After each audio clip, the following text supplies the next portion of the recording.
Of Swaraj में आप सबों का स्वागत है और मैं हूं संतोष सिंह। और आज हम टाइम्स ऑफ स्वराज में चर्चा करने जा रहे हैं कि जब आप किसी राजनीतिक उद्देश्य के लिए या राजनीतिक लाभ के लिए कोई काम करते हैं ना, तो उसमें बड़ी विसंगतियां होती हैं, क्योंकि ना उद्देश्य सही होता है न लक्ष्य की प्राप्ति को लेकर कमिटमेंट होता है। हम बात बिहार में शिक्षक बहाली को लेकर कर रहे हैं। हम उस दौर में भी चीख चीख कर कह रहे थे कि बहाली में बड़े स्तर पर गड़बड़ी हो रही है।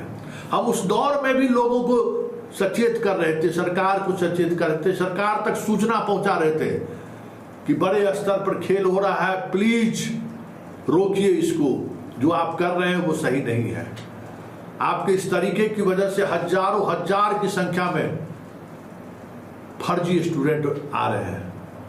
उस वक्त मेरी बात कोई सुनने को तैयार नहीं है।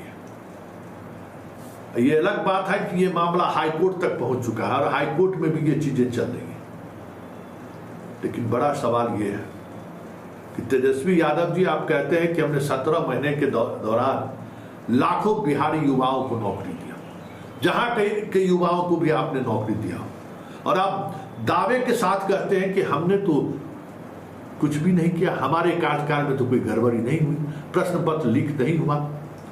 प्रश्न पत्र लीक हुआ या नहीं हुआ ये तो बात का बात है, लेकिन आपके कार्यकाल में जो हुआ, हमें लगता है कि इस देश के इतिहास में किसी भी उप मुख्यमंत्री के कार्यकाल में नहीं हुआ होगा, किसी भी मुख्यमंत्री के कार्यकाल में नहीं हुआ है। नीतीश कुमार के कार्यकाल में जो चीजें हो गई है, आप जानकर हैरान रह जाएंगे।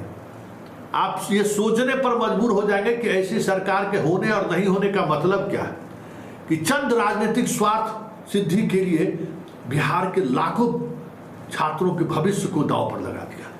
हमें तो शर्म आती है, हमें तो शर्म आती है यह कहने के लिए कि हम बिहारी हैं। हमें तो शर्म आती है कि हमारे प्रदेश के ये मुख्यमंत्री नीतीश बाबू और तेजस्वी यादव उप मुख्यमंत्री रहे। हमें शर्म आती है, क्योंकि इस दौर में भी हम लगातार चीख चीख कर कह रहे थे कि नीतीश बाबू ये हड़बड़ी जो है ना, गड़बड़ी पैदा कर रहा है। अब तो वो सारी चीजें सामने आ रही हैं। जानिए, आप भी जानिए, बिहार के लोगों को तो हम रोजाना जगाते रहते हैं, जागिए, जब तक हम में ताकत है हम जगाते रहेंगे। पता है क्या हुआ है बिहार में? बिहार में जो शिक्षक बहाली के नाम पर जो खेल हुआ है, आप सपने में भी नहीं सोच सकते। और उस खेल के पीछे यही 3 चेहरा है। इस चेहरे को गौर से देखिए। के पाठक, अतुल प्रसाद और आनंद किशोर, ये तीनों गुनहगार हैं। हमें लगता है कि इन तीनों को बेऊर जेल में रहना चाहिए, इन पर मुकदमा दर्ज होना चाहिए। उस बच्चों का क्या दोष था, उन छात्रों का क्या दोष था जिसके अंदर प्रतिभा था, जिसके अंदर ये क्षमता था, जिनके अंदर में ये कौशल था, उन्हें शिक्षक होना था। आज वो स्कूल में पढ़ा रहे होते, आज वो सड़कों पर धरना प्रदर्शन करने पर मजबूर है, अपने माँ बाप को समझाने पर मजबूर है कि पापा मैं बेहतर परीक्षा दिया था, हम कंपीट कर सकते थे, हमारे साथ अनजस्टिस हुआ है। कौन सुनने वाला है? कोर्ट में पिछले 5 महीने से सुनवाई हो रही है, तारीख पर तारीख दी जा रही है, लेकिन कोर्ट अभी भी किसी नतीजे पर नहीं पहुंचा। किसके पास जाएगा न्याय लेने के लिए? बताइए। इतने हजारों हजार की संख्या में छात्र प्रभावित हैं। मामला हाईकोर्ट में लगातार रीट पर रीट दायर हो रहा है, लेकिन हाईकोर्ट के पास सुनने का वक्त नहीं है। हे भगवान, क्या कहना है। चलिए अब विषय वस्तु पर आते हैं।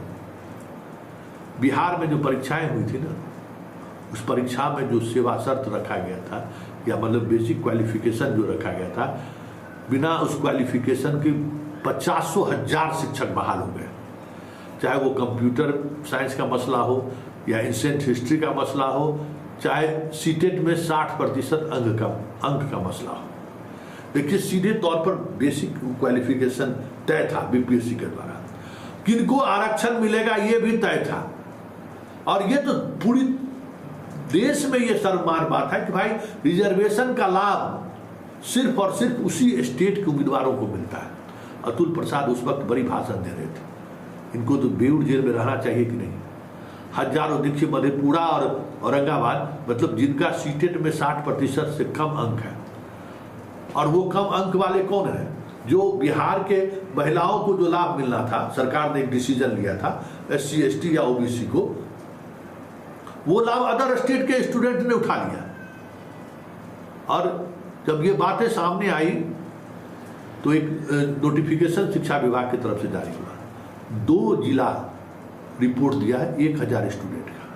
अब आप सोच लीजिए, 2 जिले में लगभग 1000 स्टूडेंट फर्जी पाए गए जिनको योग्यता ही नहीं है, और कंप्यूटर वाले तो इसे 10,000 से अधिक शिक्षक हैं। मतलब अगर सभी शिक्षकों को जोड़ दिया जाए, सभी शिक्षकों का प्रमाण पत्र जांच कर लिया जाए तो 50,000 से अधिक शिक्षक होंगे।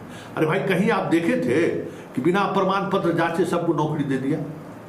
कभी कहीं सुने थे कि भाई अगर आप परीक्षा लिए पास कर गए तो आपका हम चरित्र वेरिफिकेशन करेंगे कि आप क्रिमिनल रहे कि बलात्कारी रहे कि क्या रहे, सब वेरिफिकेशन करते हैं तब ना सरकारी नौकरी देते हैं। न वेरिफिकेशन हुआ, न पुलिस वेरिफिकेशन हुआ कि कैसे कैसे लोग शिक्षक बनकर आ गए, ना ही उसके मार्कशीट का वेरिफिकेशन हुआ। जो मार्कशीट वो दे रहा है वो मार्कशीट सही है कि गलत है, उसका भी वेरिफिकेशन नहीं हुआ। आइए ज्वाइन कीजिए, आइए ज्वाइन कीजिए। पाठकवा उस समय में शंका हुआ था, जल्दी लाओ ज्वाइन करें, जल्दी लाओ ज्वाइन करो, और अतुल प्रसाद रिजल्ट पर रिजल्ट जारी किए जा रहा था। इन लोगों को सजा मिलनी चाहिए कि नहीं? वो हजारों प्रतिभावान छात्र जिसकी प्रतिभा के साथ ही लोगों ने जिस तरीके से खिलवाड़ किया है, अब बताइए जो हजारों गैर शैक्षिक योग्यता इन लोगों के पास नहीं है, फर्जी डिग्री है, ये लोग बहाल हो गया, कौन जिम्मेवार है? किसी की जिम्मेवारी तय होनी चाहिए ना, किसी की जिम्मेवारी तय होनी चाहिए ना। कितने फर्जी लोग कैसे बहाल हो गए? कोई मतलब तो रहा होगा ना, कोई किसी की जिम्मेवारी तय होगी। हम आइए से हमको हम डिसीजन लिए, हम बीपीएससी चेयरमैन है, हम क्या कर सकते हैं? हमने तो डिसीजन ले लिया। अरे भाई, आप रिजर्वेशन का लाभ कैसे दे दिए अदर स्टेट के लोगों को? कैसे दे दिए आप लाभ? आपको सजा नहीं मिलनी चाहिए? जरूर मिलनी चाहिए। और यही अपने देश का जो सिस्टम है ना, वो सिस्टम जो है सो इस तरीके के अपराधियों को बचा देता है। हम तो निर्णय लेने वाले जगह पर हैं और हमने निर्णय लिया है।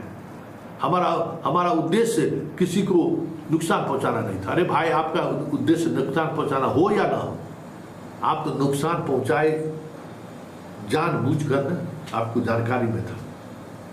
और ऐसे छात्र आगे, प्रतिभावान छात्र बाहर आ गए, आप गलत लोगों को बाहर कर दिए।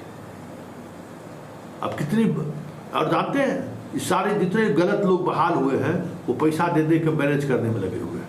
अभी बताइए कि 38 जिला को निकालना था, मात्र 2 जिला अभी तक निकाला है। यही 30/5 को ये जारी हुआ था, 1 महीने का समय दिया था, वो भी खत्म हो गया। लेकिन सिर्फ 2 जिले का रिपोर्ट आया है, बाकी किसी जिले से रिपोर्ट नहीं आया। अब समझ जाइए कि अब कंप्यूटर वाला तो कोई एकदम नोटिस के होने के बावजूद भी चुपचाप बैठा हुआ है, कुछ बोल ही नहीं रहा है। बेसिक क्वालिफिकेशन जो होना चाहिए वो क्वालिफिकेशन है ही नहीं, डिप्लोमा लेके बहाल हो गए और अब चौरा हो रहे हैं। तो क्या इन तीनों को सजा नहीं मिलनी चाहिए? बड़ा सवाल।